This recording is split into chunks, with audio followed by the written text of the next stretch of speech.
कहानी 1469 की है, जब रूस का एक व्यापारी अफन्सी निकितिन उत्तरी मॉस्को के एक शहर टावेर से भारत पहुंचा। उसकी नौका महाराष्ट्र के अलीबाग के पास वहीं उतरी, जहां से कुछ दूर ही 25 साल बाद वास्को डी गामा कालीकट के पास पहुंचा था। निकितिन महाराष्ट्र के पास बीदर में बहमनी राज्य में 3 साल के लिए रहा। माना जाता है कि इसी के बाद से भारत रूस संबंधों की शुरुआत हुई। रूस की वोल्गा नदी से गंगा के बीच कारोबार शुरू हो गया। 1615 के बाद से गुजरात से व्यापारी वोल्गा नदी के किनारे बसे अस्तर खान आते और अच्छी किस्म के सूती कपड़े बेचते। ये कपड़े तब के रूसी शासक यानी जार को इतना भाते कि वो भारतीयों को राजधानी मॉस्को में अच्छे कपड़े बेचने को कहते। जार शासकों ने मॉस्को में भारतीयों को वस्त्र उद्योग कायम करने की मंजूरी दे दी। रूस में भारतीय कारोबारियों का एक संपन्न समुदाय विकसित हो गया, जो 19वीं सदी के मध्य तक खूब फला फूला। हाल ही में प्रधानमंत्री नरेंद्र मोदी रूस के दौरे पर हैं। यूक्रेन जंग के बाद भारतीय प्रधानमंत्री का ये पहला दौरा है जिस पर विदेशी मीडिया की पैनी नजर है।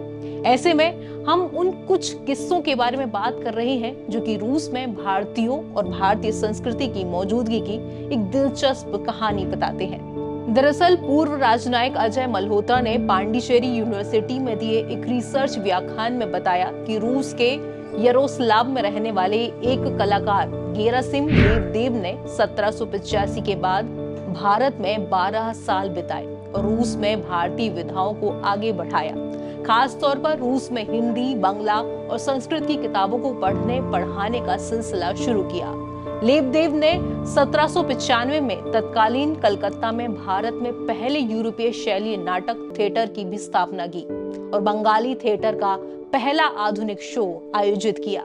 इतना ही नहीं, लेवदेव ने भारत यूरोपीय भाषा विज्ञान पर कई किताबें संकलित की और पहली बंगाली रूसी डिक्शनरी पब्लिश की। उनके बाद 1788 में एक और लेखक निकोलाई नोविकोव ने पहली बार रूस में भगवद गीता का पहला रूसी अनुवाद किया और उसे रूस में पॉपुलर बनाया। 19वीं सदी में रूसी शिक्षाविद काउंट नोवारोव ने 1835 में सेंट पीटर्सबर्ग यूनिवर्सिटी में एक संस्कृत चेयर की स्थापना की। उस समय वो पब्लिक इंस्ट्रक्शन के मंत्री और विज्ञान के इंपीरियल एकेडमी के अध्यक्ष थे। इतना ही नहीं, एक रूसी प्रोफेसर जिनका नाम पावेल याकोवलेविच पेत्रोव था, उन्होंने व्याकरण नोट और संस्कृत शब्दावली के साथ रामायण के एक हिस्से का अनुवाद रूसी भाषा में किया।